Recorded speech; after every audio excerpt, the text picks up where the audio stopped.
welcome back to Brick and Mirror Beauty's video blog. Today I want to break down low lights and highlights for you guys. You know what highlights are, you're going to go blonder, but you're a little confused on what a low light is. So I'm just going to break it down for you. The way we break down color, okay, is just like this. 1 being black, the darkest, and 10 being blonde, the lightest. So when we use the term highlight and low light, it has to do with the number, how high we're going on the scale, okay, of color. So obviously you're going higher in numbers, so 6, 7, 8, 9, 10, you're gonna be blonder. When you're going low, you're going darker in color. So you're going like 5, 4, 3, 2, 1. This color line skips to 2, but you catch my drift. So if I'm gonna add some dimensional tones in your hair, I'm gonna wanna do a nice mix of high and low lights. So low doesn't necessarily mean black.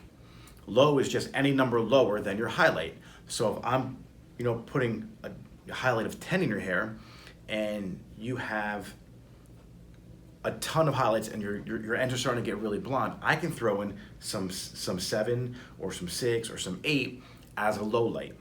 All right, even though it's still pretty light on the chart, it's still lower than your highlight.